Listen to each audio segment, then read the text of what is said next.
Soy Lorena del canal No Soy Sibila y hoy vengo con la segunda parte del vídeo sobre Silvia Plath.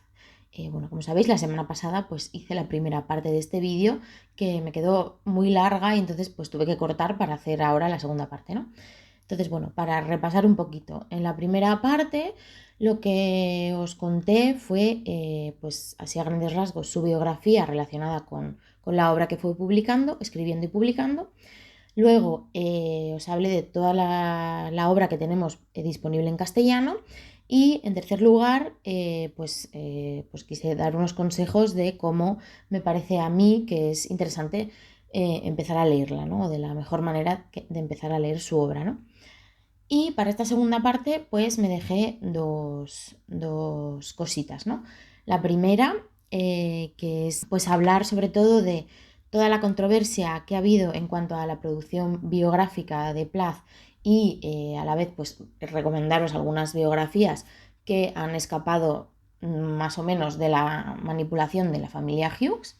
Y luego otra parte en la que quería hablar un poquito más sobre La campana de cristal, analizarla un poquito y pues hablar un poco de esa obra, ¿no? Y básicamente eso es lo que voy a hacer en este vídeo. Voy a intentar que no sea tan largo como el otro.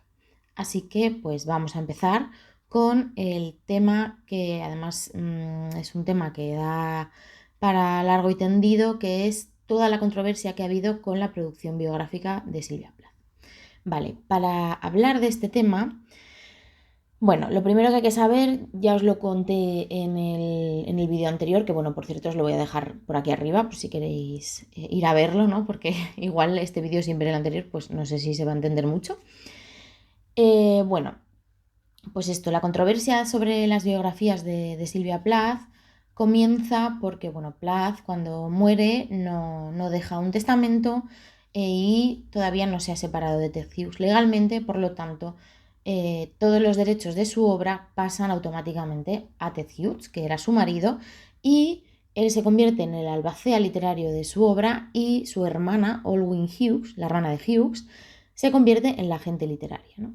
Esto quiere decir que todas las producciones biográficas, tanto biográficas como de la obra de Plath, o sea, todo lo que se quiera publicar de Silvia Plath, pasa por las manos de los Hughes, ¿no? Y en cuanto al tema de las biografías, esto quiere decir que son los Hughes los que tienen el derecho de permitir a un biógrafo o a una biógrafa que esa persona cite la obra de Plath en esa obra, ¿no? No tienen tanto poder como para que no se publique, ¿no? Pero sí tienen el poder de modificar sustancialmente tanto el punto de vista como el derecho de esa persona a citar la obra de Plath o sus diarios o sus cartas que lo que hacen es sustanciar más el punto de vista de esa obra, ¿no? Entonces, pues con este tema empieza toda la controversia sobre la producción biográfica porque Olwyn Hughes es una persona que está pues muy obsesionada con que las biografías reflejen su versión de los hechos, ¿no? O sea, su versión, su visión sobre Silvia Plath y que, proteger la imagen de su hermano, ¿no? Entonces, hay muchas personas que intentan escribir biografías de Silvia Plath y que luego terminan abandonando porque verdaderamente era muy difícil tratar con Olwyn Hughes y esta mujer intentaba modificar el punto de vista de todas las obras que se publicaban, ¿no? Entonces, para hablar de este tema, el primer libro sobre el que os tengo que hablar es este libro de Janet Malcolm, La mujer en silencio, que es La mujer en silencio, Silvia Plath y Ted Hughes. Está publicado por Gedisa aquí. Es un libro que se publicó en 1994 y es un libro que básicamente aborda este tema. Lo que hace la autora es que se mete precisamente en los entresijos de la publicación de varias biografías de la autora, que ahora os hablaré de ellas, ¿no? Y en lo que sucede en el curso de la producción y publicación de estas biografías, etcétera, etcétera, ¿no? Y a su vez lo que hace ella en esta obra es una especie de intento de pensar sobre no sé si sobre la ética, sino sobre las problemáticas de escribir y publicar biografías en sí mismo, ¿no? Es como, no sé si os acordáis de este libro que os hablé hace poco, Memorias de una novelista de Virginia Woolf, que hablaba sobre esto, pero desde la ficción, con un personaje ficcionado. Y lo que hace aquí en Malcolm es un poco lo mismo, porque habla precisamente sobre los problemas intrínsecos de escribir y publicar una biografía y sobre todo de hacerlo desde un punto de vista que se presupone siempre completamente objetivo, porque bueno, evidentemente esto no es algo que sea posible, ¿no? Pero este libro tiene un gravísimo problema desde mi punto de vista, y es que ella, claro, como autora se posiciona desde un lugar de, vale, esto no es objetivo, sino que es subjetivo. Yo estoy aquí investigando además sobre el propio intríngulis de hacer una biografía de Silvia Plath, ¿no? De escribir una biografía de Silvia Plath, de todo lo que pasa alrededor, de lo que han pasado los biógrafos y biógrafas que han intentado hacerlo. Y al mismo tiempo yo estoy haciendo lo mismo, porque al mismo tiempo ella habla aquí de la vida, bueno, sobre todo de los últimos años, ¿no? De cuando Silvia Plath y Ted Hughes estuvieron juntos y de todo lo que sucedió. O sea que al final termina escribiendo casi una metabiografía y a la vez que habla con los autores de las biografías, etcétera, etcétera, habla con Olwyn Hughes, etcétera, ¿no? Pero ella lo que hace es, vale, yo me voy a posicionar abiertamente y lo que hace es, yo me posiciono abiertamente a favor de Ted Hughes, ¿no? Os voy a leer lo que dice, ¿vale? Dice Janet Malcolm: como sabe el lector, también yo he tomado partido, el de los Hughes y Anne Stevenson. Anne Stevenson es una de las biógrafas de las que ahora os hablaré. Y también yo expongo mis simpatías, antipatías y experiencias en su apoyo. En el debate Plath-Hughes, mis simpatías están con los Hughes, y así me blindo frente al atractivo que puedan ejercer los testigos más poderosos y plausibles de la oposición. Vale. Claro, desde mi punto de vista, una cosa es que tú asumas que tú no puedes tener un punto de vista 100% objetivo, evidentemente es imposible. Cuando te acercas a una autora, a la biografía de alguien, siempre tomas partido por alguien, es evidente, ¿no? Pero otra cosa es que desde que tú asumas desde tu subjetividad, o sea, está bien que lo ponga de manifiesto, o sea, se lo agradezco, ok, vale, así yo sé a qué me atengo cuando leo este libro, ¿no? Pero claro, eso no es una carta blanca para que tú básicamente manipules cosas, ¿no? Eh, para que digan lo que tú quieres que digan, o para que estén a favor de lo que tú quieres, ¿no? Que desde mi punto de vista es un poco lo que hace a veces esta autora, y lo gracioso y lo curioso es que a pesar de ello, a pesar de que es un libro que o sea, que ella declara que está a favor de Ted Hughes y a favor de que la imagen de Silvia que se proyecte sea la de una mujer antipática, celosa, no sé qué, no sé cuántos, ¿no?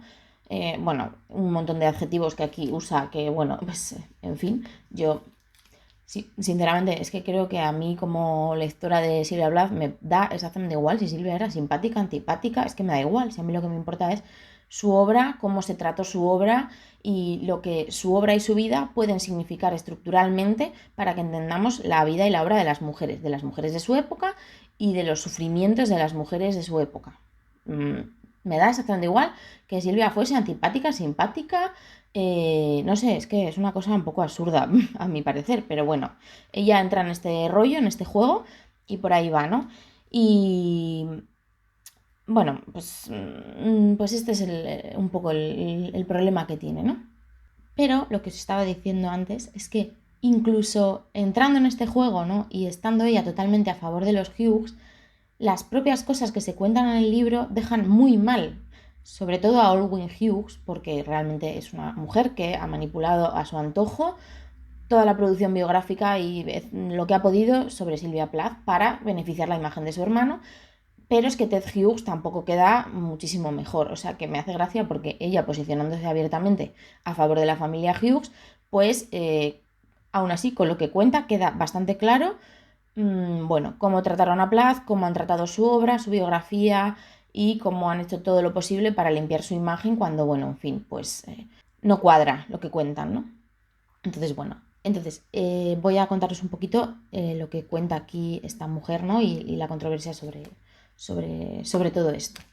Vale, lo que hace aquí Janet Malcolm es ella habla de las varias biografías que hay de Silvia Plath en el momento en el que ella está escribiendo el libro, que principalmente son 4, que os voy a decir cuáles son. No son 4, son 5, perdonad. Las 5 biografías de Plath escritas hasta la fecha. Una es Silvia Plath, Method and Madness, de 1976, de Edward Basser. Otra es Silvia Plath, una biografía, de 1987, de Linda Wagner Martin, que es esta. La otra es The Death and Life of Silvia Plath, de 1991, de Ronald Heyman, que esa no la tengo. La otra es Rough Magic, A Biography of Silvia Plath, que en español es Magia Cruda, está editada por Barlin Libros, os la dejo por aquí, que se publicó en 1991, de Paul Alexander. Y la otra, que es en la que principalmente se centra Janet Malcolm en este libro, es esta, de Anne Stevenson, Bitter Fame, A Life of Silvia Plath, que se publicó en 1989. Entonces, os voy a hablar sobre todo de lo que cuenta Janet Malcolm sobre esta biografía. Que bueno, yo la tengo pues porque como colecciono cosas de Silvia Plath, pues como curiosidad, ¿no? Vale. Lo que hace Janet Malcolm en su libro es que sobre todo se centra en esta biografía de Anne Stevenson porque fue la biografía autorizada por los Hughes. O sea, de todas las biografías que había en esa época, esta fue la biografía que fue autorizada por los Hughes, ¿no? Primero tenemos primero otra bastante importante, que es esta, que por los motivos que sea, es decir, porque no tiene un sesgo muy evidente, esta es la que más ha perdurado, la de Linda Wagner Martin, que se publicó en 1987. Y 2 años más tarde se publica esta. Vale, ¿qué sucede? Voy a tener que contaros una cosa de esta para hablar de esto, porque si no... Vale, esta biografía de Linda Wagner Martin, pues bueno, la autora estuvo en contacto continuamente con Olwyn Hughes y en contadas ocasiones con Ted Hughes, porque bueno, Ted Hughes siempre se ha mantenido pues supuestamente en silencio o al margen de toda la publicación biográfica. No participaba abiertamente, aunque sí que participaba a través de su hermana en, pues eso, ¿no? En la lectura de manuscritos, en hacer entrevistas, en etcétera, etcétera. Pero lo que se hacía era, pues si alguien publicaba algo en un periódico, pues a lo mejor escribir una carta al periódico diciendo, pues, en fin, manifestando que las falsedades, ¿no? Que había en los discursos, ¿no? Entonces, bueno, para esta obra, Linda Wagner Martin trabajó, bueno, hizo su obra, ¿no? Pero, bueno, estuvo en contacto con los Hughes todo el rato. En un momento dado, cuando ya está casi terminada la obra, Olwyn Hughes termina de leer el manuscrito y entre ella y Ted, con notas de Ted, ¿no? Le piden, bueno, intentan modificar el punto de vista de la biografía, ¿no? Claro, al principio la autora hace algunos cambios para acomodarse a este punto de vista, porque si no, que esto es lo que pasa con las biografías de Plath, porque si no, los Hughes no le dan permiso para citar ni sus obras, ni sus diarios, ni fragmentos de sus obras, ni de sus diarios, ni de sus cartas, cosa que evidentemente ella está citando aquí cosas y pues si no está la cita, pues es mucho más difícil comprender o hacerse la idea de lo que está diciendo, ¿no? Entonces ella en un principio colabora, digamos que modifica ciertas cosas, pero os voy a contar lo que escribe aquí, que lo cuenta ella perfectamente. Dice: cuando en 1982 inicié la investigación para esta biografía, me puse en contacto con Olwyn Hughes. Se mostró dispuesta a cooperar y ayudarme en mi trabajo. Pero cuando leyó los últimos capítulos del libro, y sobre todo cuando en 1986 leyó el borrador del manuscrito, su colaboración disminuyó sustancialmente. Me escribió largo y tendido discutiendo mi enfoque general de la vida y evolución de Silvia Plath. Ted Hughes respondió a la lectura del manuscrito en 1986 sugiriéndome una serie de cambios que supondrían la supresión de unas 15.000 palabras, unas 15 páginas. Seguí por necesidad manteniendo correspondencia con Olwyn Hughes para obtener el permiso para citar ampliamente los escritos de Silvia, pero ella siguió planteándome objeciones. Hice muchos cambios teniendo en cuenta sus observaciones, pero siguieron proponiéndome más y más cambios, hasta que llegué a la conclusión de que solo me concederían los permisos si accedía a cambiar el manuscrito para que reflejara los puntos de vista de los Hughes. Por consiguiente, la biografía no contiene todo el material de Silvia Plath que en un principio había planeado incluir. La alternativa hubiera sido admitir una serie de cambios que habrían alterado considerablemente el enfoque de esta obra. Vale. Entonces, aquí ya vemos, con lo que cuenta Linda Wagner Martin, ya vemos cuáles son los problemas de que los Hughes manejaran los derechos y todos los derechos de cita, etcétera, etcétera, de todo esto, ¿no? Aquí tenemos esta biografía que, bueno, ya os adelanto que es de las, pues es que es la que ha sobrevivido al tiempo porque es de las mejores de momento, porque además ella me parece bien que deje explícito la problemática que tuvo y que, bueno, pues que precisamente por no adaptarse a los puntos de vista de los Hughes no ha podido citar su obra. Bueno, y precisamente eso creo que la honra de he sacado la obra con el punto de vista que yo tengo, a pesar de que ellos no me dejan citar su obra. Ya está, vamos para adelante, ¿no? Entonces, yo si tengo que recomendar una biografía de todas las que hay ahora mismo, ahora os hablaré más extensamente, pero esta creo que está bastante bien, ¿no? Entonces, bueno, quito este paréntesis para volver al libro de Anne Stevenson, porque es que si no contaba esto, pues a ver cómo os contaba lo otro, ¿no? Entonces, claro, bueno, los Hughes estaban enfadados con esta biografía y Anne Stevenson pues estaba intentando trabajar en una biografía, ¿no? Entonces, pues Anne Stevenson básicamente, que al principio de empezar a escribir la biografía, tenía un punto de vista cercano al de la familia Hughes, ¿no?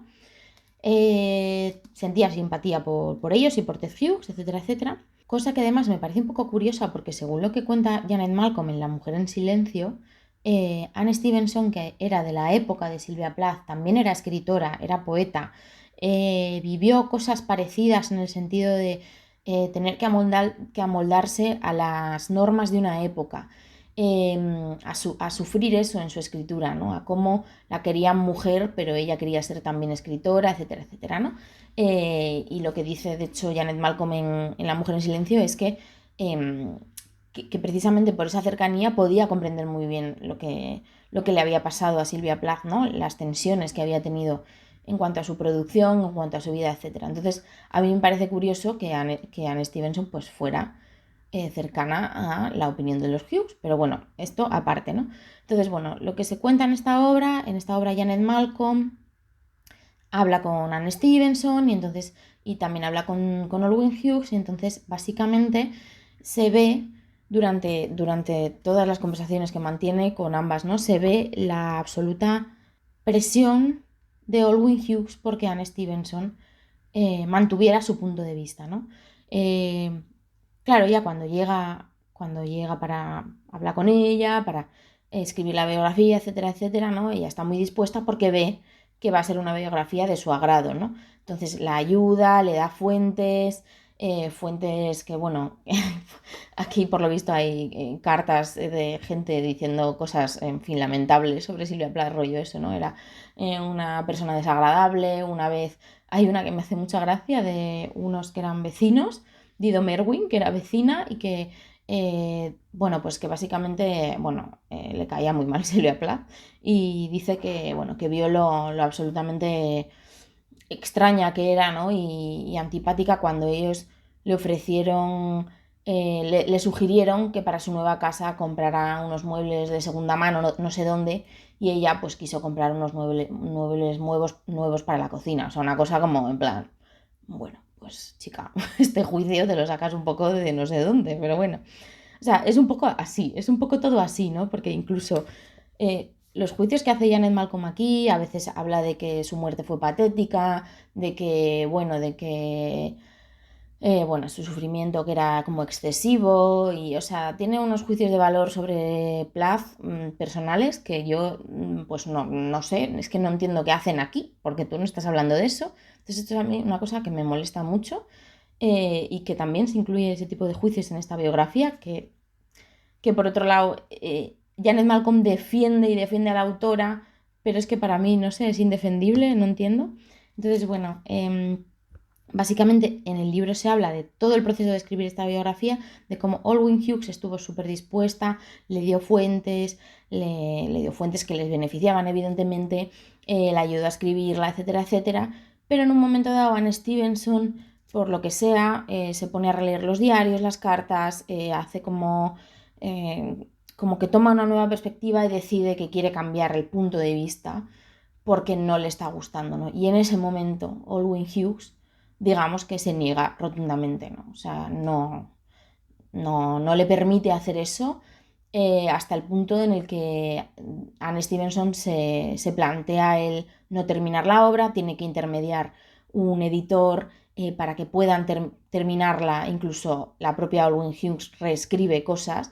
Entonces, en el momento de la publicación, Anne Stevenson quiere que la biografía salga con el nombre de las dos, con el nombre de Anne Stevenson y Olwen Hughes, porque al final Olwen Hughes pues, fue coautora del libro. Y Olwen Hughes evidentemente se niega porque si no la biografía quedaría desde el principio desacreditada, evidentemente, como es lógico, ¿no?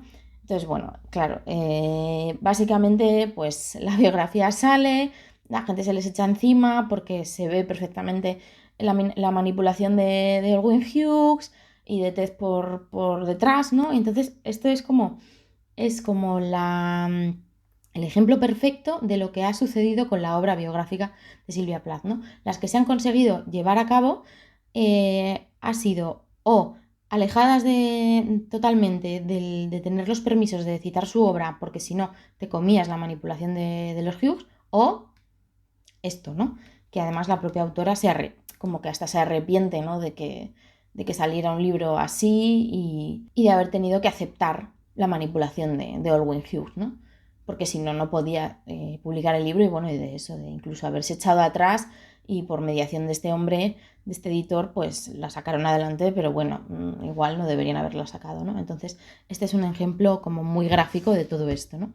Esto es un poco lo que cuenta Janet Malcolm aquí, habla con Anne Stevenson, habla con Olwen Hughes, habla con amigos de Plath, etcétera, etcétera. Entonces, este libro es interesante para entender un poco cosas sobre la biografía de Plath y de Hughes, también es interesante para entender todos los problemas con su producción biográfica, pero hay que tener muy claro dónde se entra y cuál es su enfoque. Bueno, está claro porque ella lo dice, ¿no? Pero hay puntos en el que dices, bueno, o sea, es que ya os digo, los juicios de valor que hace de cosas que yo alucino, la verdad, pues no sé. Y es un poco fastidioso porque la verdad es que Janet Malcolm, a pesar de todo esto, hace reflexiones muy interesantes aquí, muy interesantes sobre la obra de Plath, sobre su figura, sobre la recepción de sus obras y tal, pero claro, al adoptar este punto de vista, ya no solo el punto de vista, este sesgo tan claro durante toda la obra y estos juicios de valor sobre el carácter de Silvia Plath o sobre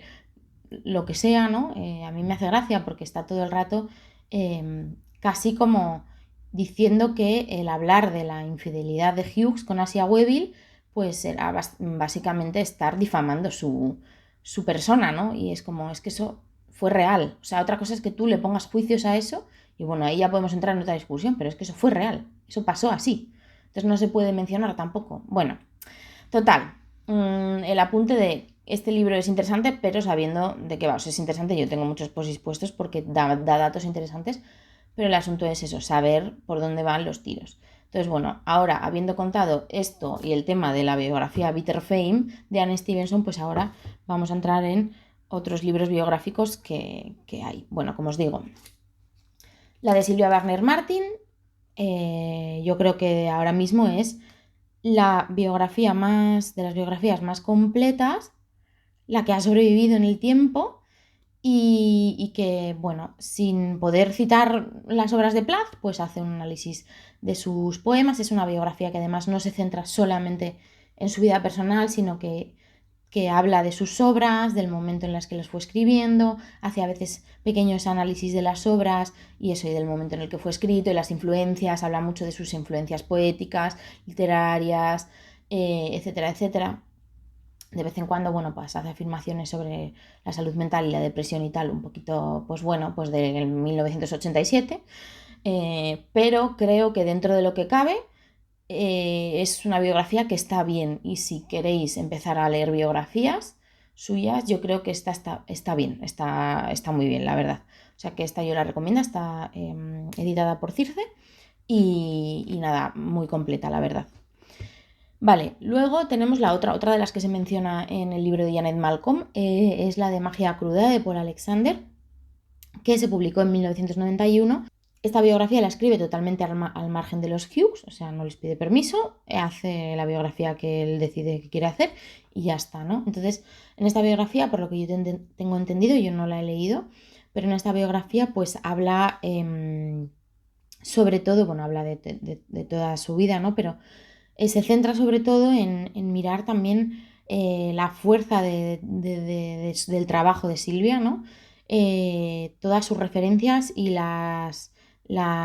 los momentos felices que también tuvo, ¿no? Y su brillantez literaria y, bueno, también digamos que da un poco de cuenta de la relación abusiva de Ted, ¿no? Hacia ella, ¿no? Y bueno, entonces claro, esto a los Hughes tampoco les gustó, mandaron cartas a los periódicos cuando se publicó, etcétera, etcétera, que era su tónica habitual, que es cualquier opinión contraria a lo que ellos decidieran, que era la que había que tener sobre Silvia Plath, que también me encanta, es como, bueno, tú tendrás tu opinión porque has vivido unas cosas concretas, ¿no? Pero si vamos a hablar de la vida de esta persona y de su obra, la opinión que vale no es solamente la tuya, digo, pero bueno. Entonces, bueno, pues estos lo que hacían era que cuando se publicaba algo que no iba con su opinión, mandaban cartas a los periódicos. Bueno, el Win Hughes era además una persona como completamente un poco, no sé si decir terrorífica, de amenazante, o sea, como, bueno, que estuvo muy, muy, muy entregada a defender la figura de su hermano, ¿no? Entonces, bueno, pues estas dos biografías, que tenemos las dos en español, la de Linda Wagner Martin y la de Magia cruda de Paul Alexander, son las dos que se han escrito un poco o en la medida de lo posible al margen de los Hughes, ¿no? Porque hay otras, pero bueno, todas las que se nombran en el libro, pues más o menos todas están por ahí, ¿no? Y luego tenemos una muy interesante que se ha publicado en 2020, que se llama Red Comet, The Short Life and Blazing Art of Sylvia Plath, que es una biografía de casi 1000 páginas en la que la autora Heather Clark ha hecho, pues por lo visto, una investigación súper, súper, súper exhaustiva de toda la documentación también que tenemos ahora, porque también tenemos que tener en cuenta que es verdad que cuando se escribieron ya estas biografías, la de Linda Wagner Martin, la de Paul Alexander, incluso la de Anne Stevenson, ya teníamos acceso a diarios y cartas, aunque no estaba todavía la edición completa de los diarios con los diarios que estaban sellados por Ted Hughes. Luego han aparecido otras cartas, entonces bueno, ahora mismo tenemos una documentación mucho más completa. Y bueno, lo interesante también de esta biografía es que ya es la primera que se ha escrito absolutamente al margen de la familia Hughes, tanto de Ted como de Olwyn, porque ambos ya han fallecido, ¿no? Incluso también la madre de Plath, Aurelia, también ha fallecido. Entonces los derechos ahora los tiene su hija, Frida Hughes, porque bueno, como dato bastante triste es que no sé si sabéis que Nicholas, el otro hijo de Ted y de Sylvia Plath, también se suicidó en el año 2009. Entonces, bueno, pues ahora los derechos los tiene Frida, ¿no? Que es la que tiene el legado de su madre, ¿no? Entonces, esta biografía es la primera que está completamente escrita fuera de de todo este entorno de intentar que la imagen de Ted Hughes no quedara dañada, etcétera, etcétera. Y de momento solo la tenemos en inglés, pero tengo que decir con la boca pequeña que es bastante probable que la tengamos pronto en español. No puedo dar más datos, pero es bastante probable, ¿vale?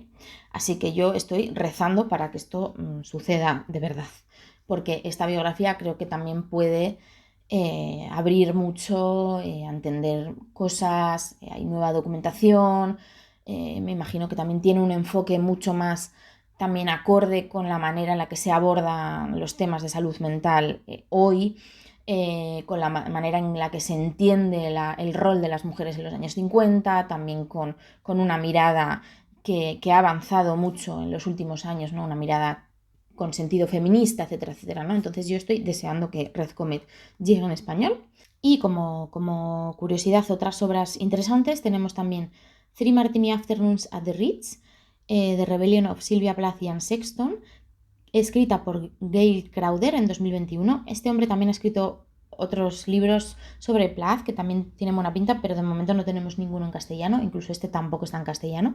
Pero esta es una biografía conjunta de Sylvia Plath y Anne Sexton, que como sabéis fueron muy amigas, y bueno, se llama así porque ellas, después del curso de poesía que hacían juntas con Robert Lowell, era un curso de poesía confesional que fue donde se conocieron, se iban junto con otro compañero, se iban al Ritz a tomar algo y a hablar durante un montón de tiempo, ¿no? De sus obras, de sus vidas, de la poesía, etcétera, etcétera, ¿no? Entonces, bueno, por eso se llama así y la verdad es que tiene muy buena pinta. Vale, en cuanto a otras cosas biográficas que se pueden leer sobre Silvia, tenemos también este librito que también lo edita Circe, de Gillian Becker, Los últimos días de Sylvia Plath. Vale, Gillian Becker y su marido eran amigos de Sylvia Plath, bueno, tanto de Sylvia Plath como de Ted Hughes, pero bueno, Gillian era como mucho más amiga de Sylvia Plath, ¿no? Y este es un librito muy corto que nos habla del último fin de semana, bueno, se centra en principio en el último fin de semana antes de la muerte de Sylvia Plath, porque Plath se fue con sus hijos a la casa de esta amiga suya, de Gillian Becker. Entonces pasó los últimos 2 días de su vida ahí con ella, ¿no? Entonces, bueno, pues digamos que esta mujer pues ha aprovechado ese punto de interés para escribir este libro, que es que claro, yo tengo la sensación a veces de que, bueno, hay gente que ha aprovechado para, para publicar movidas sobre Plath porque, bueno, pues porque les venía bien, o para publicar su punto de vista, o para lavar su imagen, o yo qué sé, ¿no? Porque, bueno, este libro es interesante. Yo tenía miedo de que fuera morboso, porque al final es como, bueno, los últimos 2 días de la vida de Sylvia Plath. Pues bueno, a ver qué te encuentras aquí, ¿no? Porque claro, bueno. Eh, no lo es en ese sentido, o sea, en el sentido de que tampoco se recrea en el morbo de la muerte ni nada, ni romantiza el suicidio, ni estas cosas, ¿no? Pero es un poco extraño este libro porque, vale, te cuenta cosas del fin de semana, te cuenta los problemas que tenía con Ted Hughes, te cuenta, bueno, detalles que al final pues también dejan muy mal a Ted Hughes, la verdad. Te cuenta detalles del funeral terribles de decir, esta gente, o sea, de verdad, qué vergüenza todo. Pero tiene luego una parte en la que la autora se dedica como a justificarse, como si ella y su marido tuvieran la culpa, o como si alguien les hubiera echado la culpa de la muerte de Plath porque no la retuvieron en su casa, o una cosa así, o sea, no sé, una movida, una, una paranoia que tienen ellos, yo no sé. Entonces es como que se dedica como a intentar limpiar su imagen de una manera un poco extraña, porque es como, si alguien te ha echado la culpa de verdad, pues no sabe lo que está diciendo, quiero decirte, es que es absurdo esto que dicen, ¿no? Eh, y además luego me ha hecho mucha gracia porque tiene como un texto al final, porque bueno, hay como mucha controversia con que se llame a Sylvia Plath feminista o no feminista. Mirad, yo considero, Sylvia Plath obviamente no se consideraba feminista, para empezar porque esa palabra en ese momento no se usaba, no existía, el movimiento feminista en ese momento no estaba, o sea, estaban las sufragistas, o sea, estuvieron las sufragistas previamente, un movimiento por la lucha de los derechos de las mujeres, pero eso realmente se diluyó un poco después de que se consiguiera el voto.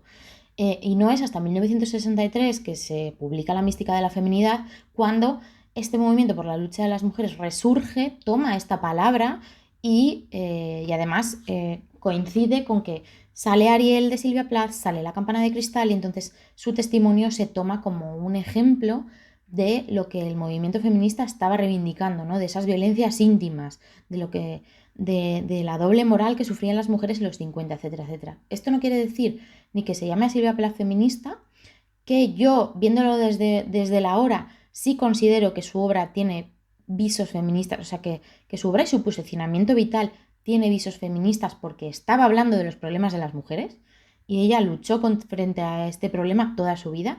Ahora, que ella se considerara feminista, pues no, pues porque no había movimiento feminista en ese momento. Claro que no se consideraba feminista, yo qué sé. Luego también hay opiniones que a mí me flipan, ¿no? De que no se la puede considerar feminista porque estuvo en una relación abusiva con este hombre y le idealizaba y no sé qué. Ah, bueno, pues si ahora cualquier mujer que haya estado en una relación de maltrato no puede ser feminista porque ha sufrido violencia, o cualquier mujer que ha sufrido violencia no puede ser feminista porque ha sufrido violencia, pues apaga y vámonos, porque entonces ¿para qué sirve para qué es el movimiento feminista? Pero bueno, cosas, esto es extra, esto es una cosa extra, ¿no? Pero bueno, volvamos. Esta señora, en los últimos párrafos de este libro, decide que me encanta, porque espera, es que os lo voy a leer porque me fascina también. En fin, que además esto se publicó, me parece, en 2002, o sea, tampoco es tan antiguo, pero bueno, dice: lo que no podía prever era que el movimiento feminista le robaría el mito, que fue lo que ocurrió realmente. Ella no era feminista en modo alguno, si se entiende por feminismo desdeñar el papel tradicional de la mujer de esposa y madre.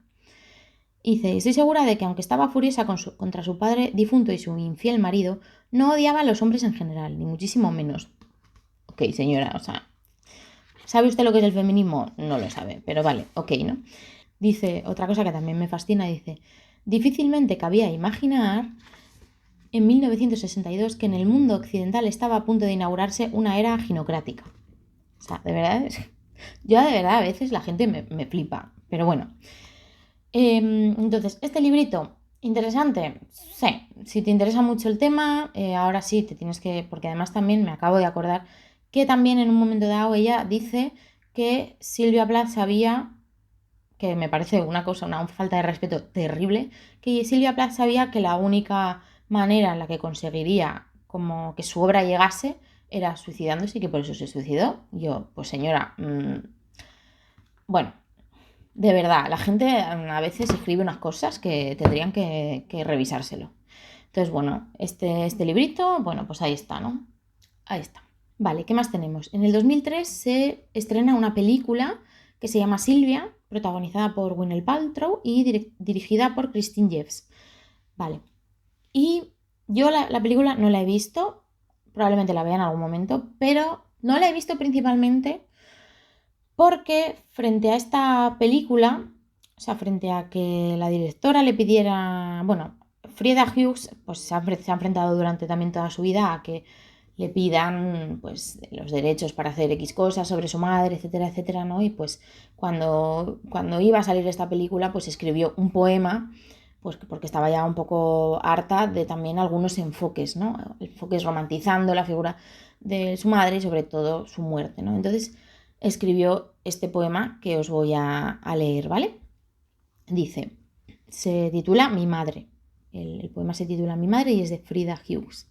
Dice: la están matando otra vez. Ella dijo que lo hacía una vez cada 10 años, pero ellos la matan anualmente, cada semana. Algunos incluso lo hacen a diario. Llevan su muerte en sus mentes y la ejecutan.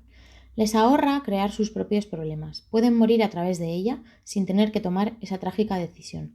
La desentierran, la hacen repetir sus actos. Se les ha ocurrido hacer una película para aquellos incapaces de imaginar su cuerpo, cabeza en el horno, dejando hijos en la orfandad. Luego la rebobinarán para poder verla morir una y otra vez desde el inicio. Devoradores de cacahuete, después de haberse entretenido a costa de la muerte de mi madre, se irán a casa, cada uno llevará su imagen sin vida, un souvenir. Quizá hasta compren el vídeo. Cuando alguien lo vea por televisión, solo tendría que presionar pausa si desea poner a hervir una tetera, mientras mi madre contiene su aliento en la pantalla, para terminar muriendo después del té. Los productores han reunido trozos de su cuerpo. Quieren que los vea. Requiem apósitos para cubrir uniones y disimular las prótesis de esta nueva versión de mi madre. Quieren usar su poesía como costuras y suturas para darle credibilidad. Piensan que debería fascinarme tenerla de regreso. Piensan que debería darles los versos de mi madre para llenar la boca de su monstruo, esa muñeca suicida llamada Silvia, que caminará y hablará y morirá a voluntad y morirá y por siempre seguirá muriendo. Este es el poema de Frieda Hughes, que creo que lo dice todo por sí mismo, ¿no? Entonces yo, la verdad es que esta es la razón por la que no he visto esa película. Quizás en algún momento la vea, no lo sé. No sé si me interesa mucho o no. Pero bueno, pues aquí dejo esto también porque es verdad que el énfasis que se hace todo el rato en la muerte de Plath en lugar de en su obra, pues a veces es un poquito irritante, la verdad. Pero bueno. Luego tenemos un par de obras que ficcionan los últimos meses de la vida de Silvia. En primer lugar tenemos una que yo descubrí hace poco que se llama El invierno de Silvia, editada por Lumen, de la autora Kate Moses, que pues por lo visto, yo no la he leído, la pongo aquí como para tener como la imagen completa. Por lo visto se centra como en los últimos meses en los que vivió en Londres, lo que os conté en el vídeo pasado, ¿no? De los últimos meses que vivió en este piso de Londres, en este invierno tan frío, etcétera, etcétera. No tengo ni idea de cómo está tratada la imagen de Silvia, no tengo ni idea de si es, pues si romantiza nada o si, bueno, pues si está bien o si está mal, pero bueno, lo dejo aquí como cosa a tener en cuenta. Y luego tenemos este que ha salido hace muy poquito, hace 3 semanas creo, de Elin Coolhead, Euforia, una novela sobre Silvia Plath, con traducción de Ainice Salaberry, que también es la traductora de sus cartas, por cierto. Y esta novela, yo no la he terminado de leer todavía, voy por la mitad. Esta novela nos habla del último año de vida de Silvia Plath, sobre todo de los meses que pasó después del nacimiento de su segundo hijo, los meses que pasó en Devon, en esa casa en el campo, completamente aislada, cuando Ted Hughes iba a Londres de viaje todo el rato y ella pues se quedó aislada, alejada del mundo literario, etcétera, etcétera. Y este libro es interesante porque sobre todo se centra también en lo que supuso la maternidad para Silvia y lo que supuso también el estar aislada, siendo de nuevo madre con un bebé muy pequeño en una casa en el campo sin que Ted ayudara, etcétera, etcétera, ¿no?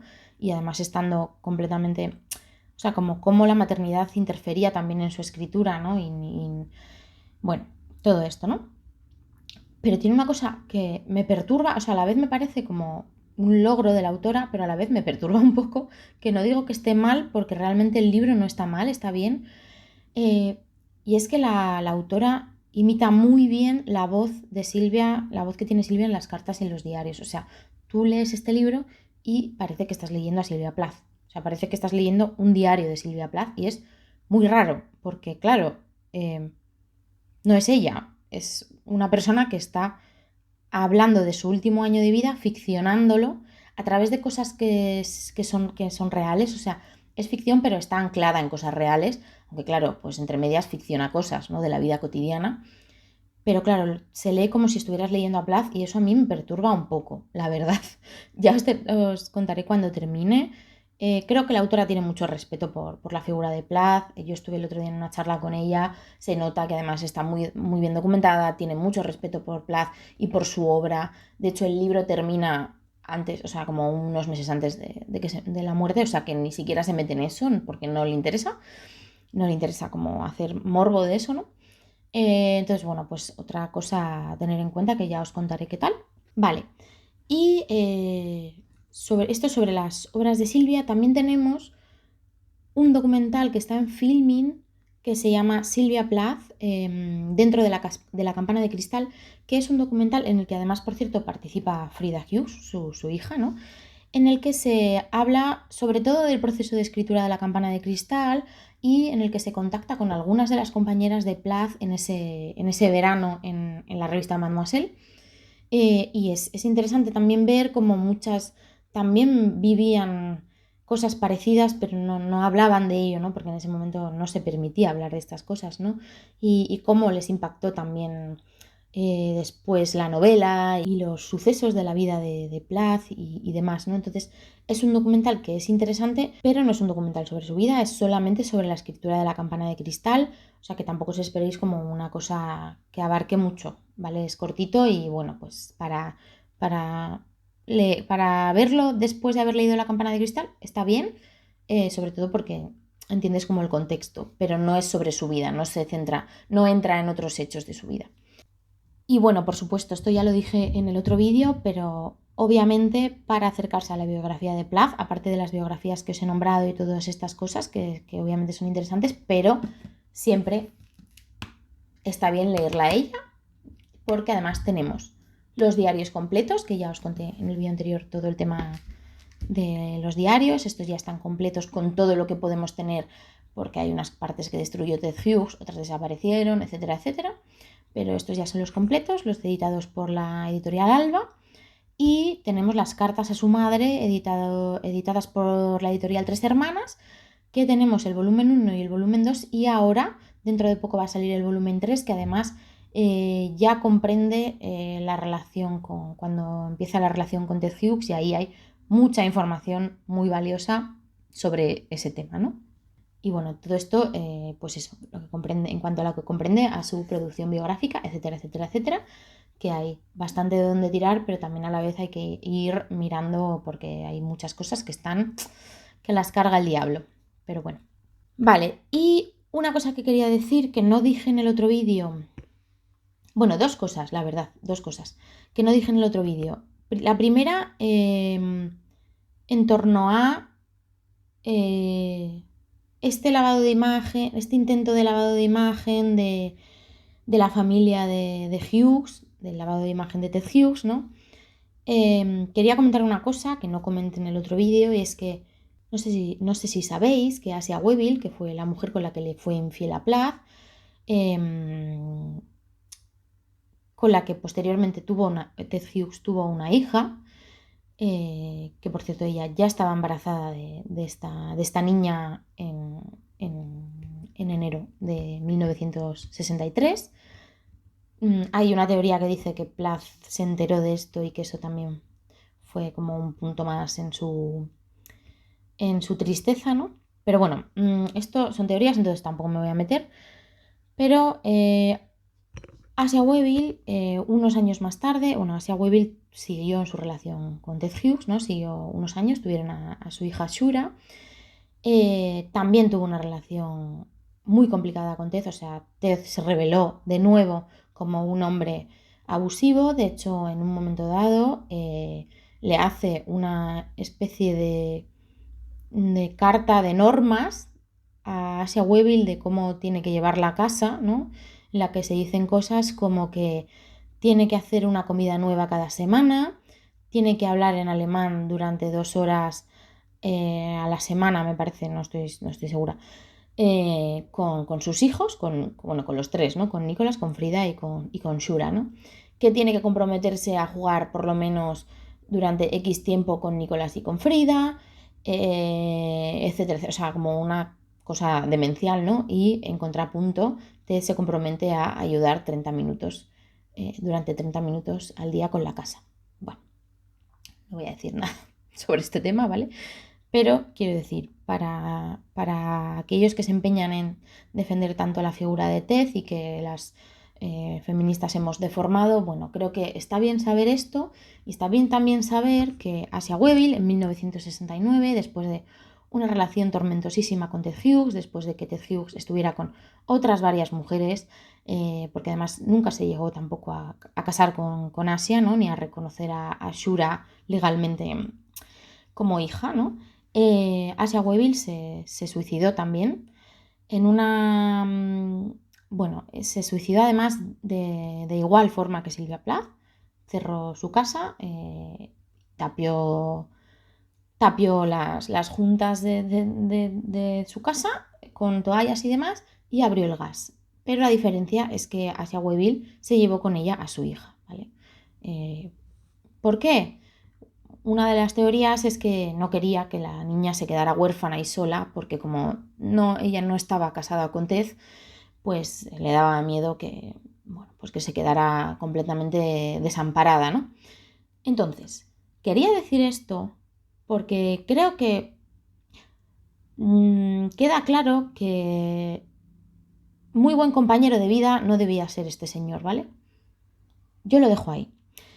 También quería decir, ya que estamos en esto, que hay una biografía de Asia Webbil que está editada por Circe, que bueno, creo que entra también en la invisibilización de esta mujer por parte de Ted, etcétera, etcétera, y que yo creo que me la leeré en algún momento, ¿no? Os la dejo por aquí. También hay un post que hizo Abril, mi amiga Abril con V en Instagram, que os lo dejaré abajo, ¿vale? Que habla sobre esto. Pero bueno, quería dejar esto por aquí porque me parece importante anotar este hecho, ¿vale? Y ya está.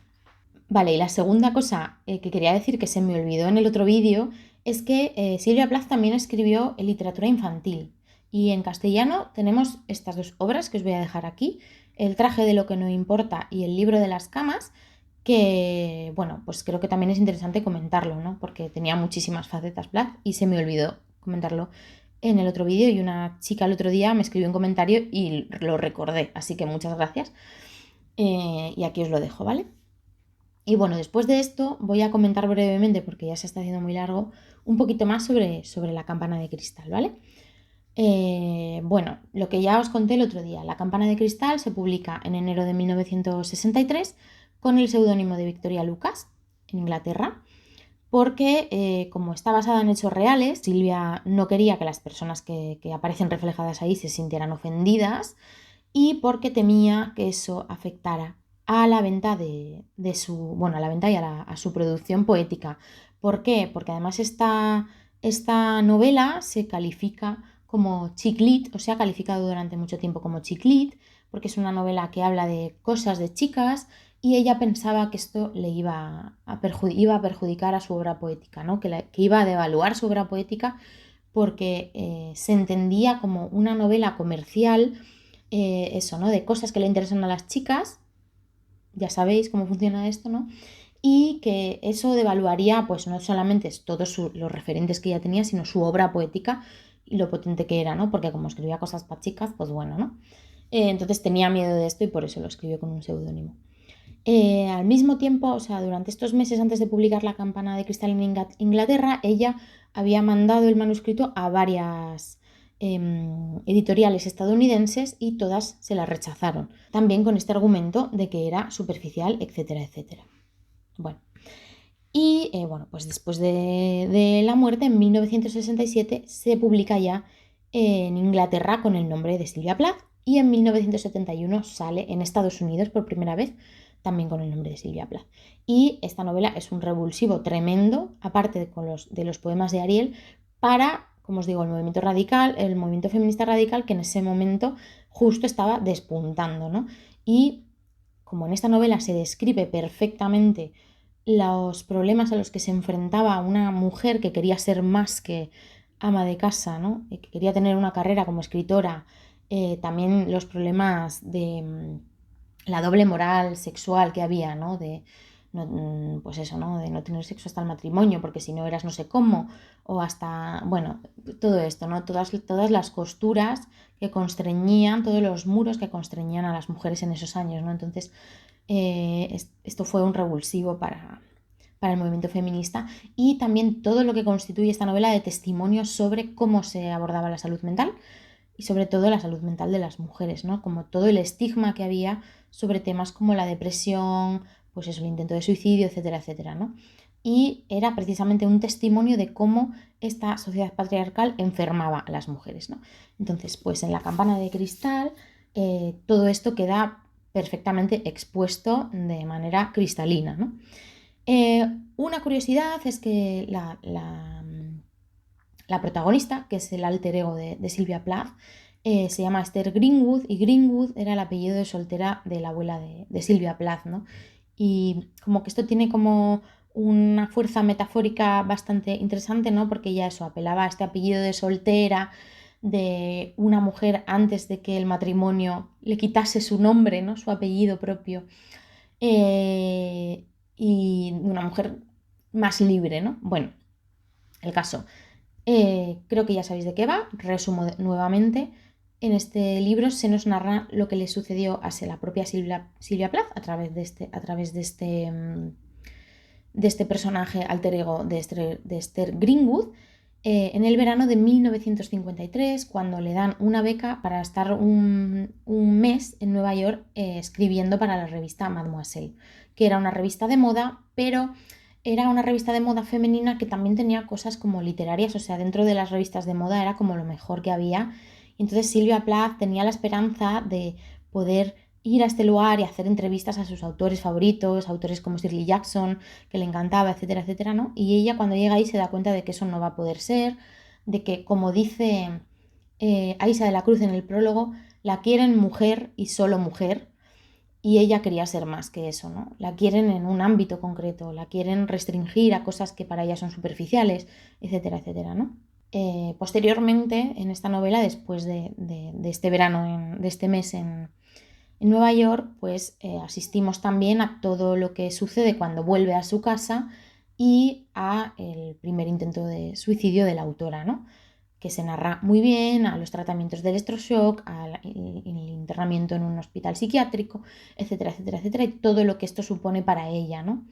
Y vemos muy bien esa lucha frente a lo que la sociedad quería de ella y lo que ella quería, incluso frente a lo que su madre proyectaba sobre ella y ella quería romper, ¿no? Bueno, la novela es increíble, pero una de las cosas que creo que es muy acertada es que la metáfora de la campana de cristal para hablar del sufrimiento psíquico es buenísima. Yo de verdad creo que no he encontrado metáfora mejor todavía, ¿no? Os voy a leer cómo describe ella esto. Dice, es muy breve, pero dice, para quien está en la campana de cristal vacía e inerte como un bebé muerto, el mundo es la pesadilla. O sea, esta metáfora de estar como completamente ahogada en algo a lo que el mundo es ajeno porque es de cristal, es una campana de cristal que te aísla, que te envuelve y te ahoga en tu propio sufrimiento, que en ese momento es opaco, porque tú ves lo que está pasando fuera, los de fuera te ven a ti, pero hay algo que bloquea el entendimiento y que bloquea el que ese sufrimiento se pueda expresar de una manera en la que te entiendan, digamos, y que bloquea que otras cosas entren, ¿no? en esa opacidad del sufrimiento psíquico. Bueno, no sé si me estoy explicando, pero para mí es una metáfora increíble sobre el sufrimiento psíquico, ¿no? Entonces, bueno, también hay una cosa muy, muy, muy, muy interesante que, bueno, yo ya os he contado, pero el prólogo de Aisa de la Cruz me parece maravilloso, y es que Silvia Plath, que como ya os he dicho, estaba muy, muy, muy, muy, muy, muy interesada en la política, o sea, era muy activa políticamente y tenía, verdaderamente, estaba muy informada, ¿no? Y ella en la campana de cristal relaciona de una forma casi sutil, pero bueno, a la vez como muy principal en la trama, la ejecución a la silla eléctrica de los Rosenberg con la propia terapia de electroshock que ella sufrió posteriormente, ¿no? Y os voy a leer un poquito del prólogo de Aisa de la Cruz. Dice, el 19 de julio de 1953 es una fecha marcada en los anales de la crónica negra estadounidense, la Guerra Fría y el macartismo. Poco después de las 8 de la tarde, la prisión neoyorquina de Sing Sing, pionera en el uso de la silla eléctrica, cumplió la orden de electrocutar al matrimonio de los Rosenberg, acusados de haber revelado secretos sobre la bomba atómica a los servicios soviéticos. Dice, bueno, había sed de venganza por las bajas en la guerra de Corea y nada pudo hacer la defensa para salvar a Julius y Ethel de la muerte que más aterra a Esther, la protagonista y alter ego de Silvia Plath en La campana de cristal. La campana de cristal comienza con las siguientes líneas. Fue un verano raro, tórrido, el verano en que electrocutaron a los Rosenberg, y yo no sabía qué había ido a hacer a Nueva York. Soy estúpida con esto de las ejecuciones. La idea de que te pueden electrocutar me asquea. Y en los periódicos no se leía otra cosa. Los titulares desencajados me acechaban desde todas las esquinas por la calle y en todas las bocas del metro de Hediondas, con un tufo rancio a cacahuetes. No tenía nada que ver conmigo, pero no me quitaba de la cabeza qué se sentiría cuando te queman viva por dentro. Creía que debía de ser lo peor del mundo. Dice, el arranque de la novela nos sitúa en un lugar, un tiempo y un clima opresivo muy concretos. Esta fijación de Esther es prácticamente una profecía, porque durante su internamiento psiquiátrico en la segunda mitad del libro, Esther vivirá una experiencia asimilable a la de Ethel Rosenberg. Claro, este paralelismo entre la electrocución de los Rosenberg, ¿no? y las propias terapias de electroshock que recibió ella, ¿no? y que fueron para ella una experiencia tan terrible y que ella dijo que si tenía que volver a pasar por ellas, pues que no iba a volver a pasar por ellas, ¿no? Creo que es muy interesante también, además, cómo lo sitúa todo en un plano político. Vale, y continuamos con el tema de los Rosenberg, ¿no? Y de cómo lo sitúa en un plano político, dice Aisa de la Cruz. Un ejemplo de lo más Foucaultiano sobre las conexiones que se dan entre el sistema médico-psiquiátrico y el jurídico o punitivo. Al contraponer las historias de Ethel y Esther, la silla eléctrica y la máquina de electroshocks, la campana de cristal sitúa a la condenada a muerte y a la maníaco-depresiva en los dos extremos de una misma línea continua e insinúa paralelismos entre las torturas a las que ambas fueron sometidas. Y continúa. La mención al caso de los Rosenberg introduce una dimensión política en esta historia de marcado carácter autobiográfico, obligándonos a leer este relato sobre la depresión de Sylvia Plath, tantas veces narrada y espectacularizada como el drama individual de la poeta maldita, como la manifestación de algo que no se puede reducir a lo anecdótico porque es estructural y colectivo. Esto creo que es lo importante, ¿no? Y creo que es importante que ella señala esto aquí, o sea, ella introduce el caso de los Rosenberg para señalar que es estructural, ¿no? Entonces, bueno, no me voy a extender más porque el vídeo ya es muy largo y porque además me tengo que ir, no me da tiempo a seguir, ¿no? Bueno, sí, solamente os voy a leer un par de cosas para como terminar como con este tema de la campana de cristal, porque ella en la campana de cristal, pues como os digo, se nota que se rebela contra estas imposiciones a las mujeres, etcétera, y tiene una frase muy famosa que se cita muchas veces, ¿no? Que es cuando, bueno, digamos que su madre quiere que estudie taquigrafía, etcétera, etcétera, y se menciona varias veces en el libro que debería estudiar taquigrafía para poder, pues eso, ser secretaria, para que, bueno, pues que su sueño de ser escritora es como demasiado grande para una mujer de los años 50, ¿no? Según la sociedad, y pues la quieren ahí, ¿no? La quieren escribiendo, transcribiendo las cartas que le dictan los hombres, ¿no? Y dice aquí... mi madre no se cansaba de repetirme que nadie quería a una simple licenciada en letras. En cambio, una licenciada en letras que supiera taquigrafía ya era otra cosa. Estaría muy solicitada entre los jóvenes ejecutivos con futuro y transcribiría cartas, a cuál más apasionante. Y dice, esta es la frase que se cita siempre y que a mí me parece como clave, ¿no? En entender la obra de Silvia también, ¿no? Y su posición. Dice... El problema era que odiaba la idea de servir a los hombres, en todos los sentidos. Quería dictar mis propias cartas apasionantes. Es que queda clarísimo el posicionamiento de Plath, ¿no? O sea, me parece... En fin.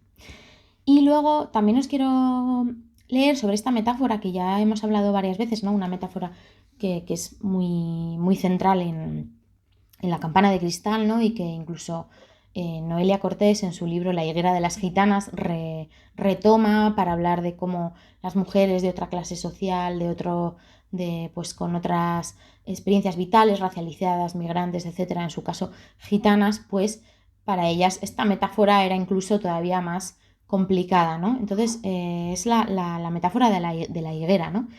Y dice en un momento dado, ¿no? Esther Greenwood dice que está frente a una higuera, ¿no? Y dice, vi la vida ramificándose ante mí igual que la higuera verde del cuento.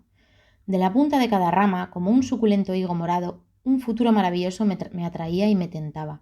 Un higo era un marido y un hogar feliz y niños, y otro higo era una poeta famosa, y otro higo una profesora brillante, y otro higo era Ege, la fantástica editora, y otro higo era Europa y África y Sudamérica, y otro higo era Constantin y Sócrates y Atila y un pelotón de otros amantes con nombres curiosos y profesiones estrafalarias.